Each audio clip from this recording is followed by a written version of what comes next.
A team blows the biggest lead in the history of the Super Bowl. A kicker who hadn't missed all season shanks the one that mattered most. A rookie defensive back jumps a route and steals a championship at the goal line. A missed penalty flag costs a franchise its shot at glory. Football gives you no mercy in January. One play, one whistle, 1 inch, and a season of hope turns into a decade of nightmares. These are the 10 most heartbreaking playoff losses in NFL history. Every fan base has one. The game they still can't watch highlights of. The score they know by heart decades later, the way you remember a phone number from childhood. Some of these losses came down to a single kick. Others came down to a single whistle that never blew, or a single decision made in the biggest moment of a career. What they all share is the same brutal setup. A team that had already done the hard part, that had already climbed within a possession, a play, or a penalty of the biggest win of their lives, only to watch it slip away in the worst possible way. We dug through the archives, weighed the stakes, the size of the collapse, and the lasting scar tissue left on each franchise, and ranked the 10 postseason gut punches that hurt the most, counting all the way down to the single most devastating loss in NFL playoff history. Number 10. Buffalo Bills, Super Bowl 25, January 27, 1991. Buffalo's high-flying K-gun offense rolls into Tampa as a touchdown favorite over a New York Giants team built to slow the game down and choke the life out of anyone who tries to run with them. And for most of the night, that's exactly what happens. New York controls nearly 41 minutes of game clock, grinding out a war of attrition while Buffalo's explosive attack sits helplessly on the sideline. Still, the Bills claw back. Thurman Thomas breaks off a 31-yard touchdown run. The lead changes hands 4 times in the fourth quarter alone. With just over 2 minutes to go, a Matt Barr field goal puts New York ahead 20-19, and Buffalo gets the ball back for one final shot at history. Frank Reich marches the offense into range. Kicker Scott Norwood, a steady veteran having a strong season, trots out for a 47-yard attempt with 8 seconds on the clock. Every Bills fan in the building rises to their feet. The snap is clean. The hold is clean. The kick sails through the Tampa night and fades just off the right upright as it crosses the goal line. The miss becomes the tightest margin in Super Bowl history, a single agonizing point separating triumph from an eternity of what-ifs.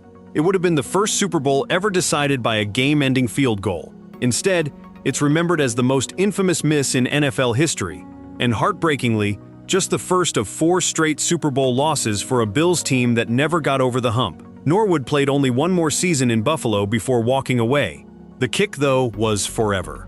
Number 9. Cleveland Browns, Red Right 88, January 4, 1981. The temperature at kickoff in Cleveland Municipal Stadium sits at 4 degrees, with a wind chill plunging toward 37 below zero, some of the coldest conditions the league had ever played through. The Cardiac Kids, a Browns team that had won and lost more nail-biters than anyone could count that season, are back in the playoffs for the first time in 9 years, hosting the Oakland Raiders. Cleveland claws to a 12-7 lead on 2 field goals from Don Cockcroft, but Oakland answers in the fourth quarter to go up 14-12. With just over 4 minutes left, the Raiders recover a Brian Sipe fumble deep in Browns territory, and it looks like the door has slammed shut for good. Somehow the defense holds, stuffing Oakland twice at the goal line and forcing a turnover on downs.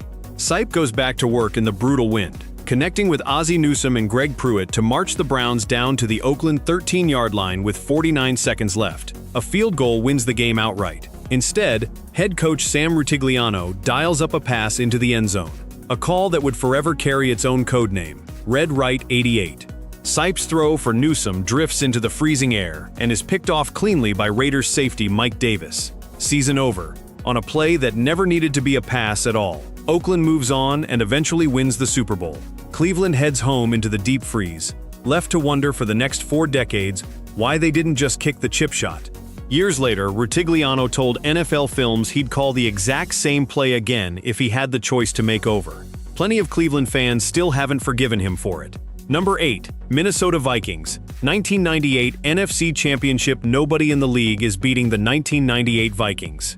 Randall Cunningham, rookie phenom Randy Moss, and Chris Carter power an offense that shatters the NFL's all-time single-season scoring record on the way to a 15-1 finish. Backing it all up is kicker Gary Anderson, who becomes the first-place kicker in NFL history to convert every single field goal and extra point attempt across an entire regular season. 35 for 35, automatic. Minnesota carries a 27-20 lead into the final 2 minutes of the NFC Championship game against the Atlanta Falcons, driving deep into Atlanta territory for a chance to put the game away for good. Anderson trots onto the field for a 38-yard attempt that would all but seal a trip to the Super Bowl. It sails wide left, his first miss in more than a year, arriving at the single worst possible moment of his career. Atlanta seizes the opening, drives the length of the field, and ties the game with 49 seconds left in regulation. In overtime, the Falcons march right back down, and Morton Anderson calmly splits the uprights for the win, sending Atlanta to its first-ever Super Bowl, and the Vikings home in stunned silence, 30-27. Minnesota became the first 15-win team in NFL history to fail to reach the Super Bowl. Anderson would later say there simply weren't words for how it felt, that a matter of inches was the difference between a perfect season and a shattering defeat.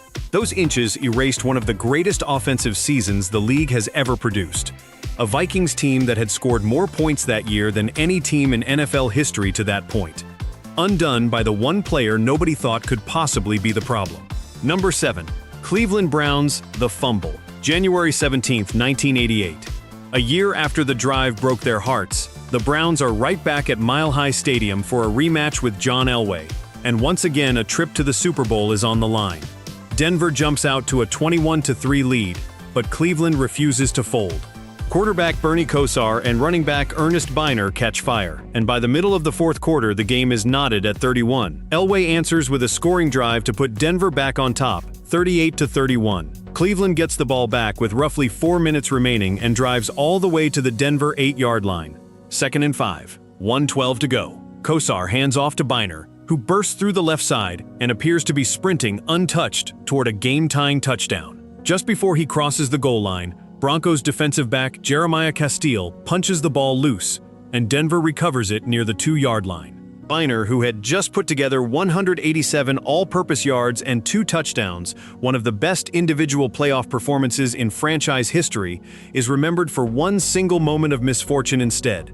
Denver takes an intentional safety, and the Broncos escape with a 38-33 win, denying Cleveland a Super Bowl trip for the second straight January in a row.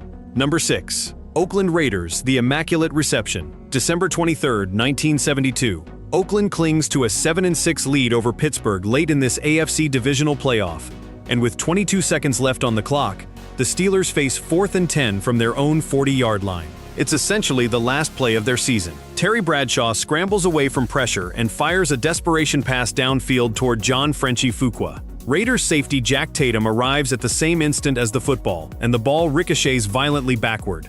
By every reasonable expectation, that should be the end of the play and the end of Pittsburgh's season. Instead, rookie running back Franco Harris, trailing well behind the play, scoops the deflected ball inches off the turf and rumbles 42 yards into the end zone. Officials huddle for several tense minutes before confirming the touchdown. Pittsburgh wins, 13-7. For Oakland, the outcome feels almost impossible to accept. A season built on a stingy physical defense, undone by what still stands as the single most famous and most argued about play in NFL history. Decades later, Raiders players who were on that field still insist the ball never touched Fuqua at all, and that the touchdown never should have counted. It didn't matter. The Immaculate Reception sent Pittsburgh to its first ever AFC title game and sent Oakland home to relive that one play for the rest of their lives. Decades later, a national panel of media members would vote it the single greatest play in NFL history, a permanent monument to the exact moment Oakland's season, and quite possibly a Super Bowl run, disappeared into the Pittsburgh night. Before we climb toward the most devastating loss of all, a few more playoff heartbreaks that just missed the cut. 1 year before the fumble, this same Cleveland Browns team lost the 1986 AFC Championship game to Denver in even more famous fashion. Trailing by 7 with just over 5 minutes to go, John Elway drove the Broncos 98 yards down the length of a frozen field to tie the score, a sequence remembered simply as the drive. Denver won it in overtime, 23-20, leaving Cleveland to wonder how the exact same nightmare could repeat itself 12 months later. The Buffalo Bills show up again with the Music City Miracle, leading 16-15 with 16 seconds left in a 1999 AFC wildcard game. Buffalo kicks off to Tennessee, who fields it, laterals it again, and watches Kevin Dyson sprint 75 untouched yards for the winning score. Final, Titans 22, Bills 16. One more gut punch for a snake-bitten franchise. In 2012, the Atlanta Falcons raced out to a 17-0 lead in the NFC Championship game, only to watch the San Francisco 49ers erase the largest deficit in the game's history and steal a 28-24 win, a bitter preview of an even crueler collapse still to come for Atlanta. And nearly 3 decades before sudden death became common in January football, the New York Giants lost the single most influential game in NFL history. The 1958 championship against the Baltimore Colts, forever remembered as the greatest game ever played, went to the league's first ever sudden death overtime, where Johnny Unitas marched Baltimore 80 yards for the win, 23-17. The game is widely credited with launching professional football's rise to the top of the American sports landscape. For the Giants, it meant walking off the Yankee Stadium turf on the wrong side of history. Number 5. Kansas City Chiefs. 2018 AFC Championship Patrick Mahomes, in his first year as a starter and about to be named League MVP, has Arrowhead Stadium buzzing with a chance to finally send Kansas City back to the Super Bowl for the first time in decades. The Chiefs fall behind 14-0 early against Tom Brady's Patriots, but claw back, and the fourth quarter turns into one of the greatest shootouts in playoff history. Kansas City takes a 28-24 lead with about 2 minutes to go. Brady answers immediately, driving New England 65 yards in barely a minute for the go-ahead score, 31-28, with 39 seconds left. Mahomes isn't finished either. He marches the Chiefs 48 yards in those final seconds, setting up Harrison Butker for a 39-yard field goal with just 8 ticks left on the clock, tying the game at 31 and forcing overtime. Then comes the real gut punch. New England wins the overtime coin toss, and under the rules in place at the time, that's essentially the whole ballgame. Brady completes 3 third-and-long conversions on a 13-play, 75-yard march, and Rex Burkhead finishes it off with a 2-yard touchdown run. Final score, 37-31 Patriots. Mahomes spends the entire overtime period standing on the sideline in a parka, never touching the football again, watching his breakout season end without getting a single snap to try and save it. The ending reignited a long-running debate about a coin flip deciding a conference championship game. A debate that only got louder 3 years later when Kansas City, now on the winning end of an identical scenario against Buffalo, finally pushed the league to guarantee both teams a possession in playoff overtime. For Mahomes and the Chiefs, that reform arrived a few seasons too late to undo this particular heartbreak. Number 4. Green Bay Packers. 2014 NFC Championship. Green Bay dominates this game from the opening whistle, intercepting Russell Wilson 4 separate times and building a 19-7 lead with less than 5 minutes to play in Seattle. The Packers have the ball, the momentum, and every reasonable path to the Super Bowl. Then it all comes apart in a way almost nobody could have predicted. Seattle scores to cut it to 19-14. On the ensuing onside kick, the ball glances off the helmet of Green Bay tight end Brandon Bostic, who tries to field it himself instead of blocking, and Seahawks receiver Chris Matthews recovers it at midfield. 4 plays later, Marshawn Lynch bulldozes in from 24 yards out, and a successful 2-point conversion pass gives Seattle its first lead of the entire game, 22-19. Aaron Rodgers, playing on a badly injured calf and unable to move well in the pocket, calmly leads Green Bay back into range anyway, and Mason Crosby ties the game with a 48-yard field goal with 14 seconds left, forcing overtime. It doesn't matter. Seattle wins the coin toss, and Wilson connects with Jermaine Kearse, the very same receiver he'd thrown 4 interceptions to earlier in the day, on a 35-yard touchdown to end it. Final, Seahawks 28, Packers 22. Green Bay had outplayed Seattle for nearly the entire afternoon and still went home devastated. Number 3. Seattle Seahawks. Super Bowl Telex, February 1, 2015. The defending champion Seahawks are trying to become the first team in a decade to repeat as Super Bowl winners, and they're driving for the win against Tom Brady's Patriots in the closing minutes. Down 28-24, Russell Wilson connects with Jermaine Kearse on a remarkable tipped juggling completion that somehow lands in Kearse's hands as he falls to the turf, setting Seattle up at the New England 5-yard line with just over a minute to play. First and goal, with bruising back Marshawn Lynch, who had just run for over 1,300 yards that season, standing in the backfield. Everyone in the building expects a handoff to Lynch. Instead, on second and goal from the 1-yard line, Seattle calls a slant pass. Wilson throws it, and an undrafted rookie cornerback named Malcolm Butler, who had recorded 0 interceptions all season, jumps the route and picks it off right at the goal line. Game over. The Patriots win their fourth Super Bowl, 28-24, and the decision to throw the ball instead of handing it to arguably the league's best short yardage runner becomes one of the most second-guessed play calls in football history. Seattle came one single yard and one single decision away from back-to-back championships. Number 2. New Orleans Saints. 2018 NFC Championship. New Orleans and Los Angeles are tied at 20 with under 2 minutes left, and the Saints have the football at the Rams' 13-yard line. A field goal here likely wins the game and sends 40-year-old Drew Brees back to the Super Bowl. On 3rd and 10, Brees throws toward Tommy Lee Lewis near the sideline. Before the ball arrives, Rams cornerback nickel Roby Coleman crashes into Lewis, a blatant case of pass interference, with helmet-to-helmet contact on top of it. No flag. Nothing.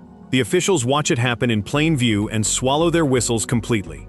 Instead of an automatic first down that would have let New Orleans bleed the clock and kick a late, near-automatic field goal, the Saints are forced to settle for a 31-yard attempt with 1:41 still showing, leaving the Rams just enough time to answer. Los Angeles drives right back and ties it. In overtime, Brees throws an interception, and Greg Zuerlein drills a 57-yard field goal to send the Rams to the Super Bowl, 26-23. The league admitted afterward that officials had blown the call, and Saints coach Sean Payton said publicly that the missed penalty was flat-out helmet-to-helmet contact on top of clear interference. It changed nothing. New Orleans' championship window with an aging Brees effectively closed on a whistle that never blew, and the NFL was pushed into making pass interference reviewable, a rule change that lasted just one season before it was scrapped as unworkable. Number 1. Atlanta Falcons, Super Bowl LI February 5, 2017. With just over 17 minutes left in regulation, the Atlanta Falcons lead Tom Brady and the New England Patriots 28-3, not 28-3 with the game still somehow in doubt. 28-3, with win probability models giving Atlanta well north of a 99% chance to close it out. Matt Ryan is playing the best football of his career on his way to an MVP season. The Falcons' offense is humming on every snap, and a Lombardi trophy is all but sitting in Atlanta's locker room. Even after New England claws back to make it 28-12 with under 10 minutes left, the numbers still overwhelmingly favor Atlanta. This is supposed to be a coronation, not a collapse. Then, in the single most improbable collapse in Super Bowl history, everything unravels. Brady leads the Patriots on touchdown drive after touchdown drive, converting 2-point tries along the way to close the gap in a hurry. New England scores 25 unanswered points to tie the game at 28 as time expires in regulation, forcing the first overtime the Super Bowl had ever seen. Brady wins the coin toss and drives New England 75 yards on the opening possession, capped by a James White 2-yard touchdown run that ends it, 34-28, Patriots. The Falcons had led by 25 points in the third quarter. No team in Super Bowl history had ever blown anything remotely close to that. It remains the largest comeback in Super Bowl history, and Atlanta's collapse became so infamous that the number 28-3 alone is now shorthand for one of the biggest chokes in the history of American sports. There was no game-changing officiating mistake here, no freak bounce, no miracle catch to point a finger at. Just a 25-point lead, evaporating in real time on the sport's single biggest stage. That's our countdown of the 10 most heartbreaking playoff losses in NFL history. Missed field goals, blown leads, questionable calls, and one impossible catch after another, each one separated from a championship by nothing more than a handful of seconds or a few inches of grass. That's what makes January football so cruel and so addictive at the same time. The margin between immortality and heartbreak is razor thin, and there's no way to know which side of it you'll end up on until the very last whistle. If your team is on this list, you already know that kind of pain never really goes away, no matter how many years pass. Let us know in the comments which loss still keeps you up at night and which gut-wrenching finish you think we got wrong.